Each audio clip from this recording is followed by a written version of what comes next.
Welcome to Critical Junction episode 28. I'm Mark. I'm Luke. I'm Jill. So, recently, U.S. Senator Al Franken joined the increasing ranks of high-profile individuals and Hollywood personalities, including people like Harvey Weinstein and Louis C.K., in a slew of different sexual misconduct allegations. So that is our topic for today. Who wants to start? Just like that. Just like that. Just go right into it.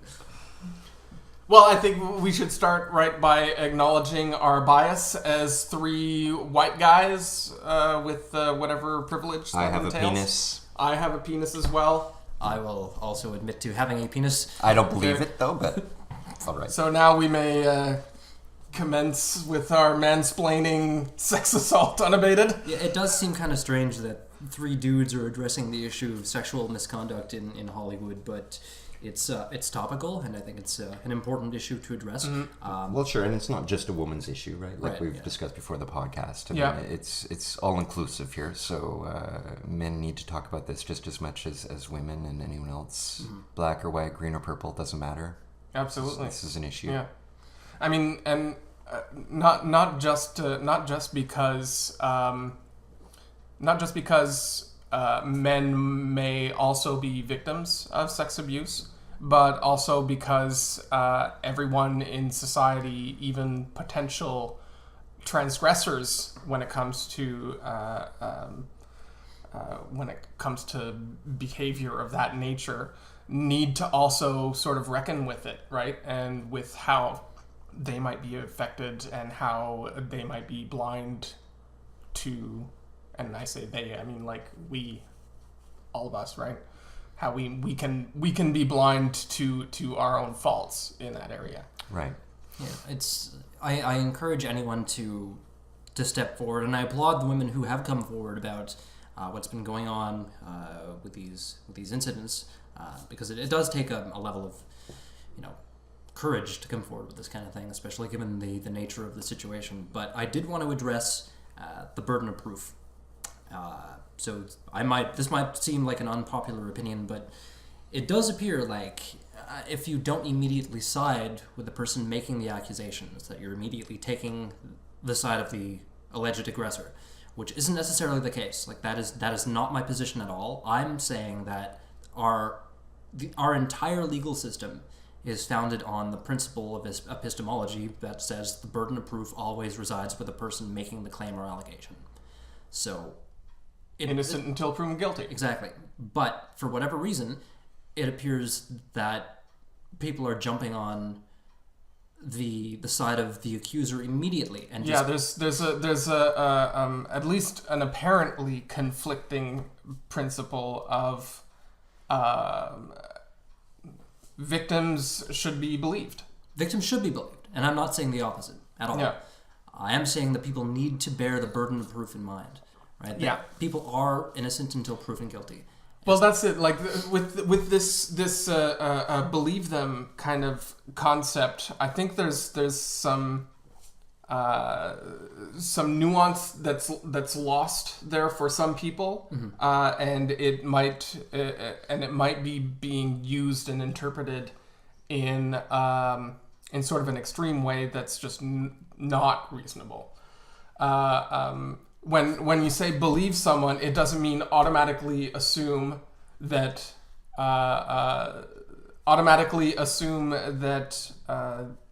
their entire interpretation of events and the blame and guilt that they ascribe to the other person from whom they received the perceived bad behavior. To say that victims should be believed doesn't mean that any allegation automatically has to be presumed correct, and that sort of concordantly that the person that's accused is automatically guilty in every single way that is assumed by the accuser. And I can only speak speculatively on this issue because I haven't had any personal connection with this type of incident, and hopefully I never will. But it seems like saying, I believe you and we'll look into it, which is the way the justice system works, is not enough, right? Which is why for some people, for some people, it's not enough. Like, how dare you disbelieve? I'm not disbelieving you. I'm saying we need to take the appropriate steps to look into the due process. Yeah, exactly. It has to go through due process. Otherwise, and most people, if they hear that phrase, they'll immediately jump to like the meme of "ma due process," right? You know, that kind of thing. Yeah.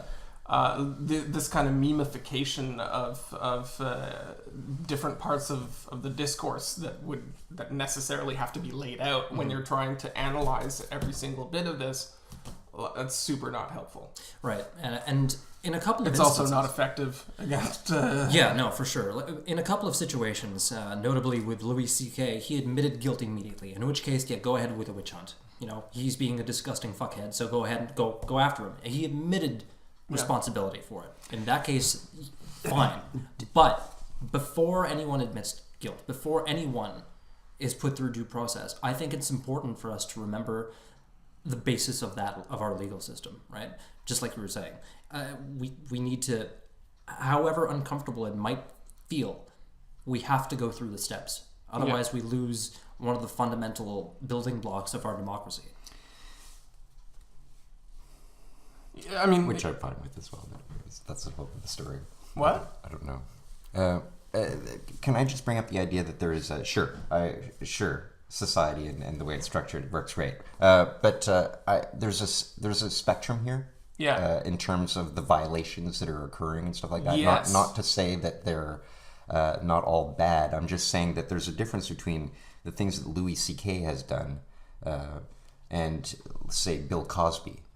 And what he's been accused of, sort of thing, you know, like there's quite a difference. Am I wrong? Well, what's the latest on the Bill Cosby case? I haven't been following it very actively. Well, I believe he was taken to court and nothing was it came out. The jury was not able to make a conviction, sort of thing. So was he found not guilty? No, there's like 50 women that have come out against him. I think it's just ongoing. Okay. Still going. I think it must be ongoing. Yeah. Okay. Yeah. Okay. Yeah, but I just want to highlight the important fact that not guilty also doesn't mean innocent. Doesn't mean innocent, right? Yeah. He could be found not guilty in a court of law, but that doesn't translate to him not having done that. It just means that there is insufficient evidence to convict him of it. Yeah, not guilty doesn't mean that person isn't guilty. It means that guilt wasn't proved. Exactly. Yeah, they have not met the burden of proof. Yeah, right. It's a weird balancing act when it comes to this topic, right? Because the burden of proof has to be demonstrated. You have to meet it. You have to be able to demonstrate beyond the shadow of a doubt that this person committed the crime. But at the same time, if they're unable to provide that burden of proof and yet they did commit those acts, it feels like a failure on the part of the justice system. Right, and I think that's failure on the part of society, on the part of all sorts of things that we can't even pinpoint exactly. Why society? Well, I'm going to suggest that the way we've structured things, people look up and down at people. For example, there's power echelons and things like that. I think to some extent, like the like old and foundational principle for our open society or whatever, the principle of innocent until proven guilty and burden of proof. People are acknowledging now that in this society that ostensibly had that as a principle, it's been kind of used as a cover, or at least certain sort of structures in society where like institutional biases and things like that have been allowed to thrive right under that very same system. Right. So now there's like a tension, right, between between addressing that institutional bias towards the powerful in any type of confrontation between a victim and somebody more powerful, right? So you've got that principle, and then you've got the other principle of the burden of proof, and so since it's hard to actually meet the burden of proof sometimes, then to get around the institutional bias that's being allowed to thrive, it's like people are saying or starting to think that they have to ignore the burden of proof. Right. I mean, there's a fine balancing act that needs to be done, and I think we're nowhere close to actually kind of getting that right. Right now, there might be a bit of a pendulum swing effect where people are saying, fuck burden of proof. Burden of proof is used too often to cover for rapists, right? Or to protect rapists. So let's fuck burden of proof altogether, and as soon as you hear an accusation, too bad, so sad, you're guilty. I think that is going on a lot in our society, but I also think it's a matter of people not understanding what the burden of proof entails in certain situations. Like, I don't think enough people are fully educated on how our legal system operates, and like you said, the institutional biases that exist within society that make for a more difficult conviction in a lot of cases. It comes back to, I think, education, which needs to be upped a little bit. We need more. People need to be aware of what their rights are. People need to be aware of what happens to them if they go through the legal system, how best to protect themselves. Well, it's certainly not very encouraging. I mean, I can't see any solution here but the same solution we would take with police violence, to just have a camera on hand and be filming and ready to record things. And, how else can someone protect themselves, really? See, I agree with that in terms of like the police system. Yeah, like if I think a study has been conducted where in one city police were given a camera and the rates of police incidents or police violence went down. And some of the officers, when the program ended or when the study ended, wanted the cameras to continue going on because they felt more comfortable, right, in their interactions with the public. Because then, like the flip side happens, they can prove their false allegations of brutality or whatever are false, right? Or if they were being assaulted by a member of the public, like the camera acts both ways. It protects the police and it protects the public. Right. Yeah. It is kind of funny though that because it's a neutral arbiter. It's that Big Brother idea of everything being filmed sort of thing, but now we're doing it to protect ourselves kind of thing. Right. It's kind of a funny. Yeah, but again, I would want to resist the idea of conflating different kind of situations and just kind of lumping them all into Orwellian Big Brother type of stuff. Yeah, no, I know. Things that happen in the public domain can be monitored publicly, right? And that's not even though it kind of on the surface it might feel like introducing cameras everywhere means a creep or a slippery slope towards Orwellianism. Well, it's very much like who's controlling the public education. remains in the public, right? Right. I hope so, yeah. But I'm thinking of further education. Who's controlling the education? More cameras? Who's controlling these cameras kind of thing? Because people, basically, we can destroy and ruin everything. We can set forth a system and ruin it. We can find a loophole and destroy it. This is tangential, but with the police cameras, again, people are complaining about the fact that cops can turn them off whenever it's convenient for them, and there's zero consequences. When I brought it up, I was actually thinking of citizens filming police. In the sense, I kind of think maybe we should all just have cameras on ourselves, and GoPro it up for the rest of our lives, to protect ourselves. We do now with the just how widespread cell phones are. Right? Yeah. People are taking videos of everything. Road cams in cars. I can't tell you how many videos I've seen where an interaction with a police stop will turn on a dime as soon as the cop realizes there's a camera there. Right. It's like the attitude just all of a sudden flips. Transparent, like nothing. Yeah. It's pretty funny. Yeah. It is. It's getting back on it though. It's a touchy topic. and it's weird for three guys to be sitting around. Like, I feel like we are in a circle jerk right now talking about this and trying to, in a sense, take it seriously. Because we have very similar experiences and privileges to throw out the P word there. We are speaking from a very privileged point of view. I've been very reticent about talking about this issue just because,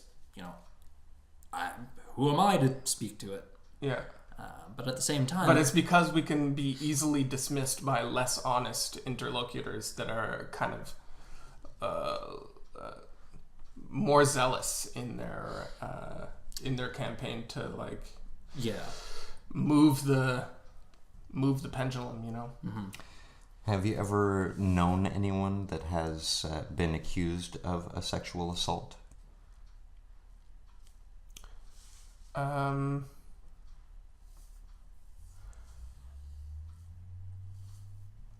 No. I can't think of anything. I know that the majority of the women that I know have at some point in their life experienced a sexual assault. Like the stats are high here, you know what I mean? Like it happens a lot. That brings up the Me Too social media campaign that took off very recently with regard to this issue. Women all over the place, and in some cases a lot of men too, using the Me Too hashtag to say that they have been affected by sexual assault at some point in their lives. Yeah. But when we say sexual assault, like the Me Too thing, it's like kind of a broad... Yeah. It was... Sexual harassment, sexual assault, right. any type of inappropriate interaction or more serious criminal transgressions against them. Right. It's one of the unfortunate things is that there's like a flattening that happens. It's broad strokes now. Right? Yeah. Are we talking about So Louis again, C.K. Broad strokes? Well, I mean, it's sort of like your point about Louis C.K. and the poncho. the Bring other a poncho. guy earlier. But I mean, like let's talk about Al Franken's accusation and compare that to like Donald Trump or Bill Cosby. God, it's so true, eh? Donald Trump, like what a sleaze. Like, Right. it's Well, like awful. I think 16 women have accused him of sexual assault. And nothing. Nothing. His response to it is to completely To destroy their reputation, essentially. Complete hostility. Just turn it around on them, accuse them of being liars, straight up. But hasn't it even been captured on audio tape? Like Yeah, that tape of him on the bus. Like Absolutely. He's I would talking consider- about sexually assaulting people. I consider that to be an admission of guilt in the most straightforward way. How has nothing he come was of that? I bragging don't about understand. I don't get it either. Like, you want to talk about burden of proof? He admitted to that. He admitted to it. And he's bragging about it. And then in like complete stark contrast, you get the Al Franken case where you've got a context of these two people who were at a USO event and they were working together. The entire context there is like this kind of old-fashioned kind of humor that's bawdy, like BAWY, and kind of sexually charged kind of stuff. And there's evidence as well of the accuser doing and participating and initiating the exact same type of humor. So it was agreed to beforehand, right? Well, some parts of the skit were agreed to between both parties. Exactly. And not to mention, like the photo that's supposedly incriminating is of Al Franken clearly pantomiming like a groping, a fake grope. Yeah. But so you can see no physical contact there yet. Right. In the media and on specifically on the opposing political side, they're all flat out saying evidence of groping. Right. That's an actual grope that you see on camera. Now with the Al when Franken, it's clearly not the case, so that's a flat out lie by the accusers. Yeah. Right? Now with the Al Franken thing, you sent us an article, Jill, which fits in perfectly with the purview of the show. It essentially says that the Al Franken accusation was a red herring that was thrown towards the liberal to deflect from the Roy Moore which the left just bit and took in hook, line, and sinker. Because the worst thing to some elements of the left is to be accused of hypocrisy, I guess. Right. It's an example of immediately jumping on the side of the accuser without regard for the burden of proof, without regard for whether or not this actually happened, right? And like you were just discussing, a lot of it was agreed to beforehand. The skit was written out. They agreed to it maybe minutes before the show went on, but this is what they agreed to do. The photo itself was, I think, if I remember correctly, that was staged also, right? It was, this is going to be part of the performance. Why don't you take one that looks like you're groping me while I'm sleeping? You know, and what was it? The night before, Stone Cold Truth on Twitter posted, Roger Stone says, Senator Al Franken's time in the barrel is about to come, #sex scandal. Yeah. Right. So there's an obvious kind of coordinated smear campaign. Yeah. And smear campaigns have existed since forever, and this is an obvious one. Right. But in the climate right now of these sex assault allegations, it kind of opens an opportunity and a window now for these smear campaigns to be doubly effective, and for even the people who are targeted by the smear campaigns to sort of not be able to defend themselves, to sort of disarm them against any of these accusations. Right. And there are several parties coming forward and defending Al Franken, saying that this is, you know, not the kind of person he is. He would never do this kind of thing. The photo itself, regardless of whether or not it was a staged thing or something that was agreed upon, is circumstantial. It is not evidence of anything having transpired, right? All you see is him in a pose. That doesn't necessarily mean that he did anything either before or after that photo was taken, which would incriminate him. You know, that is not evidence. That, as far as I'm concerned, is completely circumstantial evidence. Yeah. So they shouldn't point to that as evidence of him having done something. Yeah. I mean, like in this current climate, I don't have a better word for it right now. Zeitgeist. In the zeitgeist right now, we do want to get it right? And we do want to progress from the place where we were, where inappropriateness was kind of allowed to thrive. But at the same time, you don't want to let like this kind of political opportunism and libel and everything suddenly be completely unbeatable. Like where perversely, like, any resistance to dishonesty or exaggeration in an accusation is suddenly kind of again flattened out as just as bad as an actual transgression, right? You're immediately lumped into the same camp as the person who's being accused, which isn't the case, right? Especially not, you know, people who take the defensive of saying, well, we need to prove this is true before acting upon it. Yeah. You know, they're getting flack for it.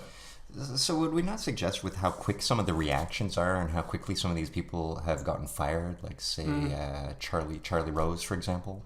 Yeah. Like that doesn't that suggest then that there was proof and they just weren't acting on it, and then all of a sudden the accusations come out and they're like, okay, I guess we got to do something. I don't think so. I don't think that necessarily equates to guilt. I think it's reactionary. I'm saying yes, but their ability to react at all, not just an investigation, but to go, okay, we've now stopped airing a show. They're protecting an image. I think a big part of it is that people want to set up a heuristic, right? Like an easy shortcut where when a certain situation arises, you can.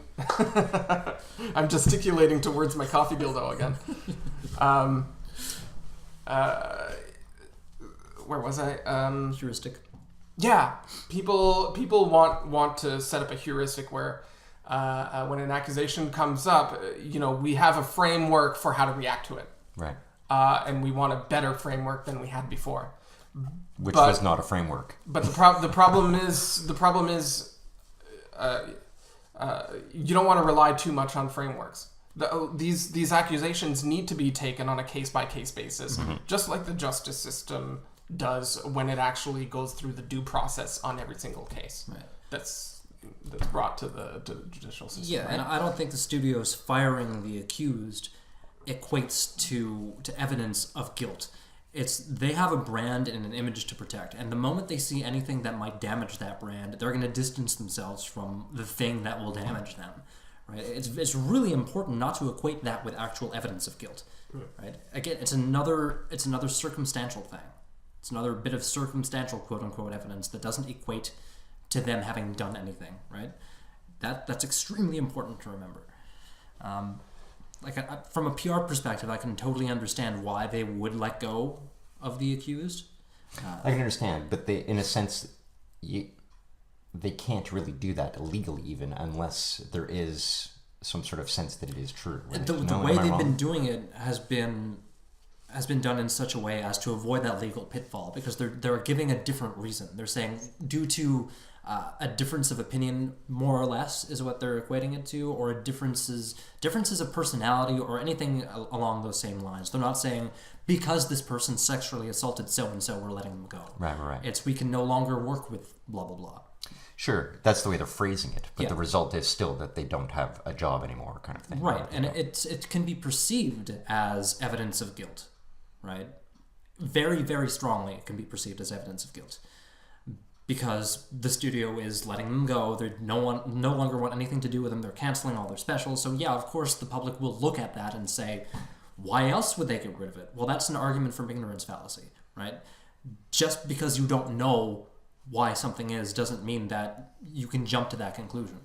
Not only that, there's like the sort of primitive kind of moralism where bad things happen to bad people and good things happen to good people. So if a bad thing happens to you or a bad thing is accused, you're accused of a bad thing, then you must be bad. Right.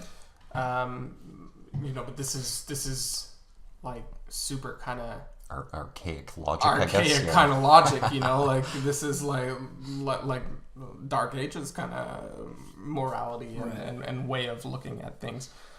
And it totally. I would claim we're still in the Dark Ages, but sure, maybe this is evidence of slightly attempting to slip out of these Dark Ages with in a sense this wave of this happening right now, and but at the same time, we don't want to completely disarm ourselves against the actual dishonesty that's out there, because there's an opportunity there as well. For equally pernicious transgressors to destroy other people, right? Mm-hmm. Using these kinds of mechanisms against ourselves. I think back to 2012 when Vic Taves from the Conservative Party had brought up the that bill. It was the child porn bill. Yeah, it was called Protecting Children from Internet Predators. That was the name of the bill. You're either with us or you were the child pornographers. He explicitly said that. He said, what was it that he said? You're either with us or with the child pornographers. Basically, flat out, kind of. He created a false dichotomy, laying out the cynicism, like super dryly, like blatantly. Yeah. Because in the bill, there was nothing about protecting children or children at all on the internet. The whole bill was about allowing the government to kind of roll back privacy protections. To surveil people without any need of warrants or anything like that. So it was all about cutting back judicial oversight and everything for government activities online. And they tried to frame it in such a way that people would immediately agree, child pornography is horrible. Of course I'm going to agree to this. Exactly. So any reasonable resistance to an erosion of the fundamental principle of privacy against potentially tyrannical force is basically equated with protection of child pornographers or pedophiles, right? It was a classic false dichotomy and epitome of a straw man argument for it, right? It's you have to agree with it because it's gonna protect children from pornographers, and if you're not with us, you're against us, and you're with them, like that. How? Or like or like with Bush with like if you aren't guilty, then you should have no problem with this. Right. You know. Well, do people know that police are watching child pornography and waiting for you, like setting traps in a sense? And if you even download an encrypted file, never open it, you can still be accused of child pornography. If you download a torrent not knowing what it is and that torrent is shared, then you are sharing child pornography without even knowing that you're doing it, and you will be arrested for it. Is that true? And yeah, it is true. Absolutely, it's true. People don't know this. Yeah, but like you think you're going once in you to get to charged. the litigation part of it, Nothing. in You court, have is it. there not That's like, it. Really? No, you have it. You're Mere possession. yeah, mere possession. No, not only mere possession, but because it's a torrent, you've shared it, Oh wow. and you don't even know it. So you think you're going in for just downloading crimes? You know, I downloaded a bunch of porn, or I downloaded a bunch of movies. Well, it turns out in there was some encrypted child porn, and you're now. So see that again seems like a deliberate back door that's been set up so that if you want to destroy someone, you can just put something on their devices, And I'm sure you could. and voila, they're instantly destroyed, Yeah. and they can't defend themselves against it. That like I'm sure you could defend yourself, but you will need a lot of money to do so. And I think you're privileged if you have money in the court system. I mean, that's the way the court system also works. Yeah, and that becomes a huge burden of proof to bear. Like, if someone sets out deliberately to destroy someone else using that You then backwards have to method, prove that, yeah, right? then you have to prove it. Yeah, burden of proof. That's Otherwise, you're a pedophile. Well, it's like the system isn't set up to prove innocence. It's set up to prove guilt, right? It's not up to you to prove that you are innocent of this crime. Is the other are you but guilty? Unfortunately, I think in practice that's not actually In practice, the case, due to even though in name it seems to be like due to all the legal The loopholes principle. that have been introduced through various litigations and different legislations that have passed through in different governments, it's become you can find loopholes and backdoors to pretty much any law, right? If you have enough money, yeah, if you have exactly. enough money and a powerful enough lawyer, You can get away with murder. OJ. are we going there? No. We could go there, whatever. But yeah. So we were talking about the Me Too campaign. What are you guys' thoughts on that? Like, is that kind of thing an effective way of drawing attention to the problem? Well, I think it increases the education. Yes, I would say so. It allows us to go, oh, I can't believe how rampant this is, so that we can face it, you know? Yeah. Uh, So it builds awareness, but it's also kind of doing something to the culture, right? And I wonder whether there's any potential backfiring or unintended consequences. I'm gonna say absolutely. Awareness campaigns. Absolutely. Like Like, in a sense, anything good we could destroy and make bad somehow. In a sense, yeah. there's always a loophole to everything, right? Even if it's the greatest thing in the world that we're all doing this and stepping forward, it can also be used for bad. I mean, I think it's a good first step, but like with any social media campaign, it tends to evaporate very rapidly. Like it was really, really good at opening the door to having further discussions about what's going on in our culture regarding sexual harassment, sexual assault, all of that. The issue has become a lot more prominent with all the scandals that are going on in Hollywood, with the Me Too campaign going on. But because it's social media, I think the campaign is only reaching a certain demographic, and it's not taking off enough unless it's pointed to in more traditional media, which happened in this case. yeah. I don't think it's like it'll resonate within various echo chambers that support the accusers, and beyond that, it'll get criticized from the other camp, which is kind of true about anything that happens. Yeah. You know, but I don't know. I'm kind of torn about it personally. Yeah. Yeah, I can see some benefit to it. Like I said, yeah, it's opening the discussion, but we need to keep having that conversation. Yeah, I think it does more good than bad. At least as far as we can tell now. I'm not completely cynical about this kind of campaign. Well, in terms of education, I'd like to bring up this idea that it goes so far beyond our capacity to understand how much education we need out there. Like thinking of this Charlie Rose guy, he seems to have this response of like, oh, I thought they wanted it. Like, I thought this thing was mutual. You know what I mean? Like, and that just speaks to how deeply ingrained this kind of thing is in our culture. Like, how did that become something acceptable?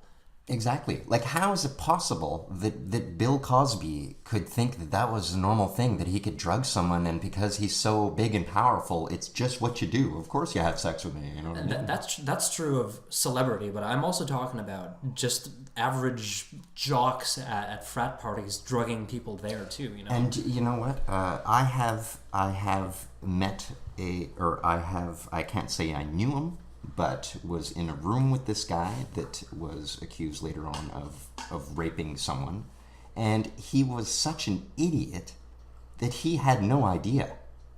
What do you mean he had no idea? He had no idea. Did he deny it, or was he just like... It wasn't so much that he denied it, he just didn't understand that was rape. Really? I'm telling you, it blows your mind how people are really only viewing what's inside their own minds and can't even understand another person's perspective on the matter, you know? Like, and our society, placing people in positions of being above another person in general, it's mind-blowing itself. Like, what are you talking about, that this person is better than you? And, you know, I don't understand. Like, I'm looking at this and like, I'm thinking of the Louis C.K. If you look at his apology letter, he keeps on talking about how they admired me, and you know... just from his statement. I think he justified it by saying that he always asked them first. He asked them first. I guess they didn't believe it, you know what I mean? I have the statement up here, so I'm just going to read a bit of it, like the parts that stand out. So it starts with, "These stories are true. At the time, I said to myself that what I did was okay because I never showed a woman my dick without asking first, which is also true.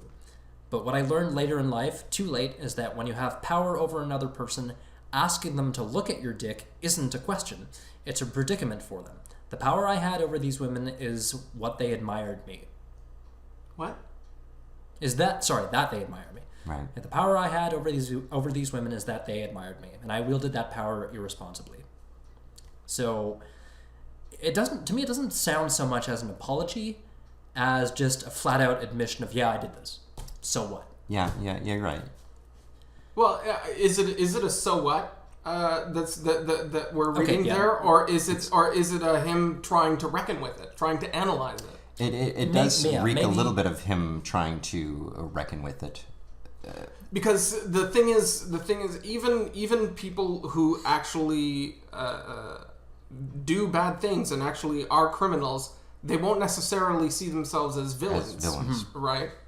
And yet they're nonetheless guilty. But in your mind, you have to get to a place where you understand that what you did is wrong, and to get to that place, you have to be able to analyze it and to learn, right? And so if we just jump on any of these statements that illustrate that process of learning, if we jump on that and dismiss it as self-rationalization or justification, rather than that process of kind of earnest grappling with it, or grappling with the mechanisms that might have been at play, and also maybe trying to account for that, to be able to learn how to not do it anymore. You know, how to not be that guy anymore. Right. We can sort of sabotage the whole process and basically make it so that nobody is allowed to actually stop being one of those guys. You know, like if basically you make one mistake and you're written off, well then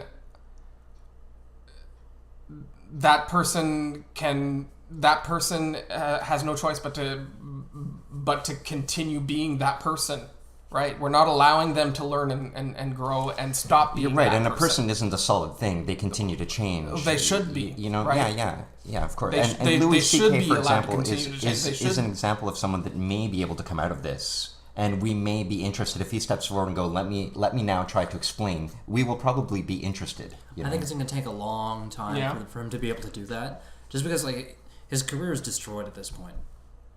All his specials have been pulled from Netflix. He had a show coming out on HBO that's been canceled. His tours are out. Like he's done. Mm-hmm. Right? Which, as an aside, kind of sucks because he was. Well, he was good. He was right? good. He was bad people can do good things as well. Right. It would seem, you know. Yeah. It's like, what's his name? Jerry Seinfeld. I saw him on Norm Macdonald's podcast show or whatever, and he kind of raised the question like, can you separate the body of work that you admire from the person who produced it and from the bad things that might emerge that person also did I think in their non-professional life, like in their personal life. I think you can and you can't. I think you the can. The answer to that is Mel Gibson. Raging anti-Semite Mel Gibson is still making movies. Yeah. You know? Well, there I feel like it's different because he's an actor and he's acting, and so we're just watching his acting. So yes, he can act, but that's not him. You know, I mean, it is and it isn't him. But he's not just an actor; he's also a director. So he's putting out these cultural seeds. You're right. Yeah. We're allowing him to inform the culture. Mm-hmm. In a way, that's true for any of these people, right. isn't it? Yeah, no, because they're so high profile that whatever they do influences the culture or nudges it in a certain direction. Right? Like isn't there actually a place for us being picky and choosy in terms of what we allow to inform our culture? I think you're right. Like, I think of Louis C.K. as an example. Yeah. And I'm not going to mention any names, but I have a girlfriend who looks at this scenario and goes, yes, so what? He can masturbate on me all he wants. Like, who cares? You know, like, of course he's gonna masturbate. Like, look at the guy. You know, like, this is her reaction, which I find super funny. You know? But the same thing happened with Jian Ghomeshi. I had another girlfriend at the time, and she was into really violent stuff. Like, I was never able to punch her, but that's what she wanted. And she's looking at this Jian Ghomeshi stuff, and she's going like, "What a cutie."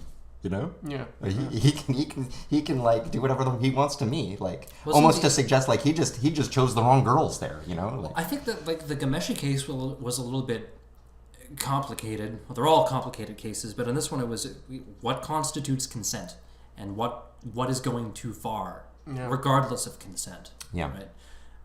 Well, you're right, and when it comes to a power, Louis C.K. The power dynamic changes everything. Suddenly, you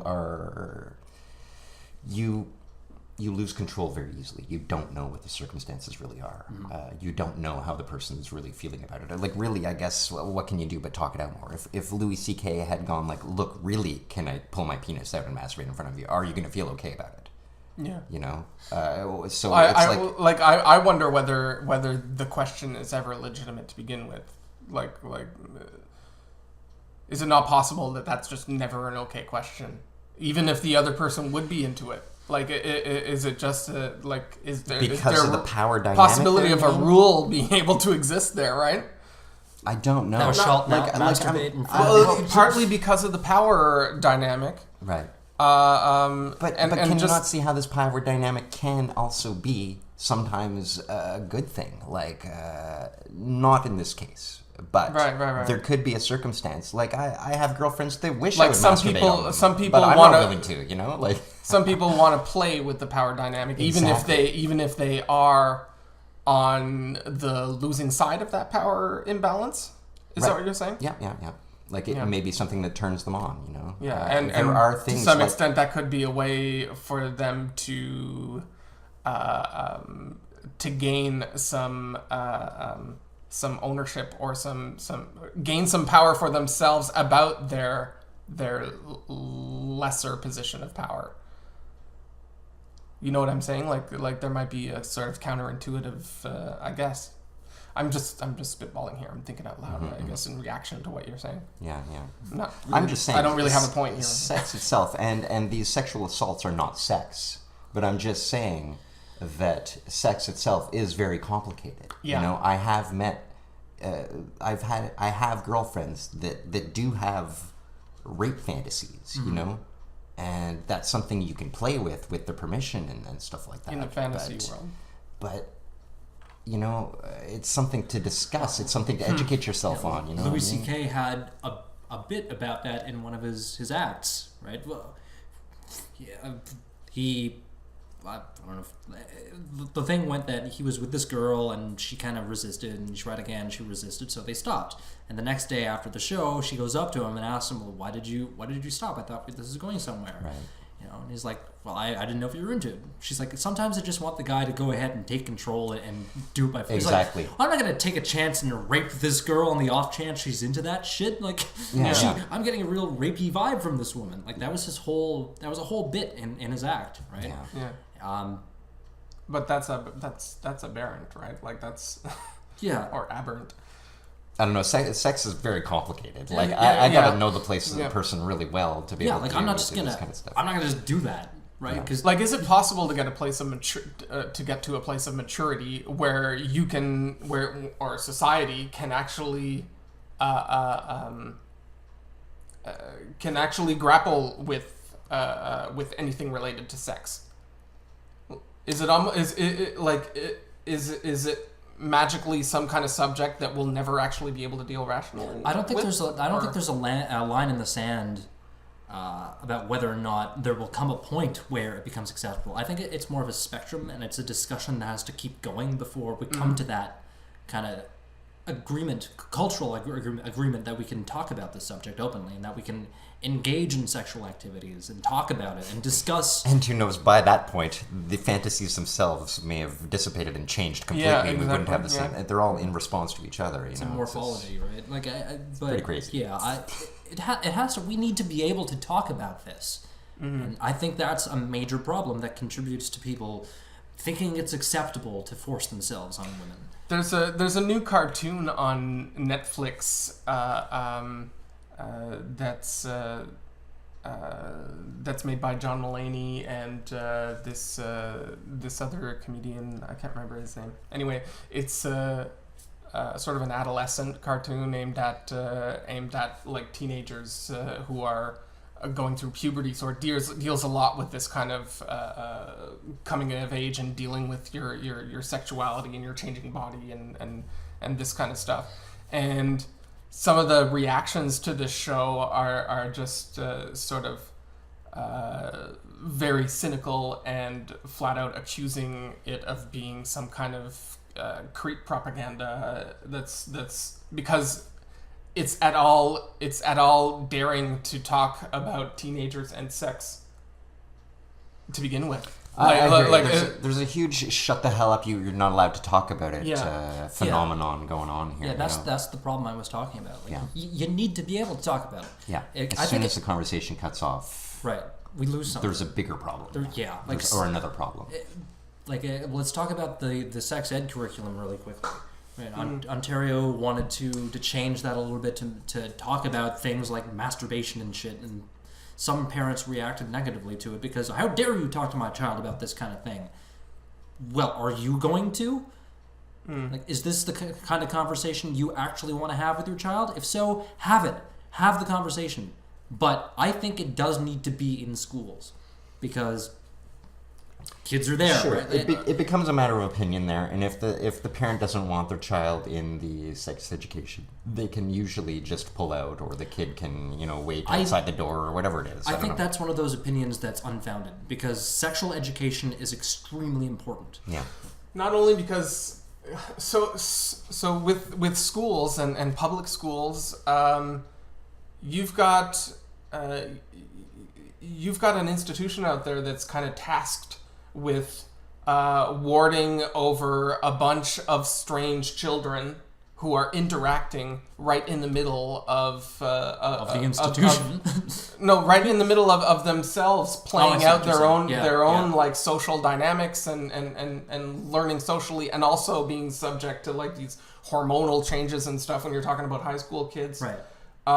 So it's not, even if you want it to, it's not staying in the household. No. You know, Yeah. and even if you force the institution to ignore it, it's still being brought into the school by the kids themselves, right? So there needs There to has be, to be some kind of reckoning, some kind of mechanism that's allowed to deal with it appropriately. Yeah, there has to be this instructional voice saying, okay, look, this is what's happening, here's what's going on, and here's the reality of your sexuality. Like, you are... This is a natural part of human development. It's a normal part of biology. You're driven by biological instincts to go out and fuck, right? Yeah.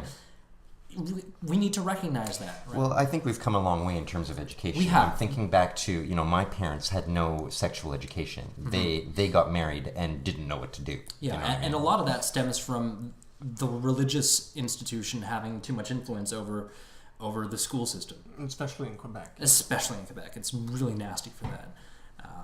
Religion has had a foothold on the most basic of human institutions, sexuality, for centuries. Right? It's been seen as a sin. It's been seen as something dirty. If you masturbate, God is watching. You feel shame for that. A lot of people... Oh my God, please masturbate rather than touching people that you don't have permission to touch. There you go. Exactly. Like, just... Right?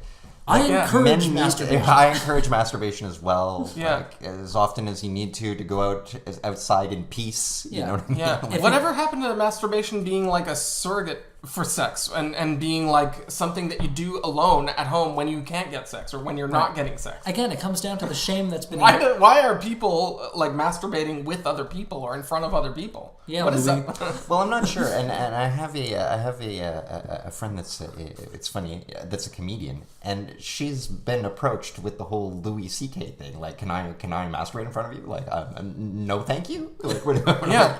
But the fuck? it seems to be a bit of a phenomenon, maybe with comedians or something. Really? Like, yeah. With comedians in particular? In comedian culture, there appears to be... It's I don't know what's going on. I'm interested to hear what the turn on is there. Like, I don't get it. Yeah. But then again, that now when you're talking about personal fantasies and stuff, you're getting into that area of les goûts ne sont pas à discuter. Our personal kind of what do you call them, subjective kind of tastes aren't really debatable to some extent. It's what is debatable is what's appropriate on a social level when it goes beyond the inside of your head. Yeah.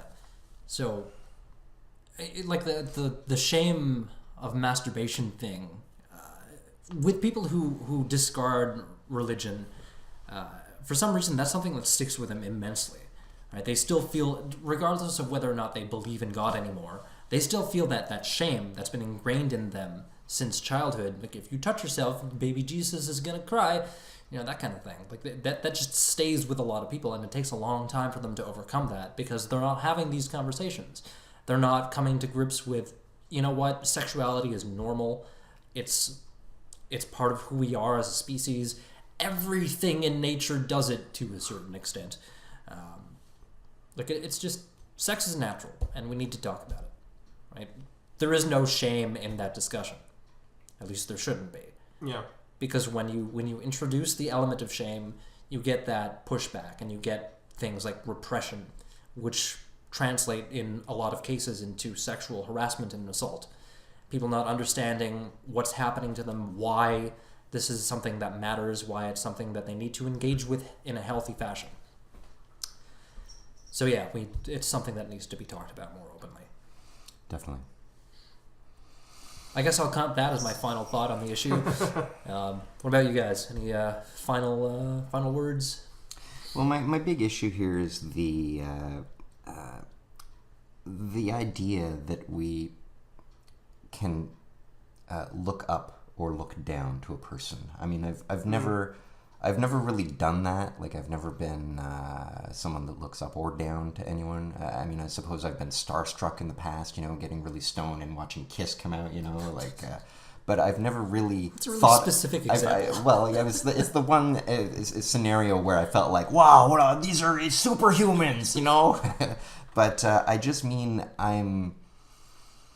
I'm looking at this world of people that are actually thinking that someone is better than them, and then that person goes, "Oh, you think I'm great? I'm going to pull my penis out." I'm Steven Seagal, and isn't it time that you're my co-star? We need some chemistry, and I think it's important that we have a chemistry behind the scenes as well. I'm gonna whip my penis out, and then she goes, I'm really not into it, and then the actress goes to her agent. The agent goes, oh, sorry, I thought maybe he'd be your type. What the fuck? Like, this kind of stuff is happening. But I mean, this is Steven Seagal thinking he's lord of all women, kind of thing. Pulling out his penis and thinking that's the normal thing to do, kind of thing. It's a very strange world to think that someone is better than you or worse than you. Like, I don't understand in general.